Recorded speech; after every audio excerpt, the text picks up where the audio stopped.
Hello అండి, ఈరోజు వచ్చేసి మటన్ గ్రేవీ కర్రీ చూద్దామండి. దానికోసం నేను మటన్ ఇది కడిగేసేసి పెట్టాను. నెక్స్ట్ వచ్చేసి కుక్కర్ పెట్టుకున్నానండి. స్టవ్ వెలిగించి నెక్స్ట్ ఆయిల్ వేసుకున్నాము. కొంచెం ఆయిల్ ఎక్కువ పట్టిద్ది. ఆయిల్ నెక్స్ట్ ఇది వేడయ్యాక ఆల్రెడీ నేను కట్ చేసుకున్న ఉల్లిపాయలు ఉన్నాయండి చిన్న చిన్నగా. ఇవి కంప్లీట్గా దాంట్లో వేసేసి మంచిగా చాలాసేపు ఒక 5-10 మినిట్స్ మంచిగా గోలాలండి. మంచిగా వేయించుకోవాలి ఆనియన్స్.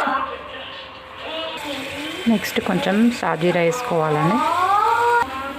నెక్స్ట్ పసుపు అండ్ నెక్స్ట్ అల్లం వెల్లుల్లి పేస్ట్ అండి. ఇప్పుడే చేశాను నేను ఫ్రెష్గా. సో ఒక 2 స్పూన్లు వేసుకోవాలి.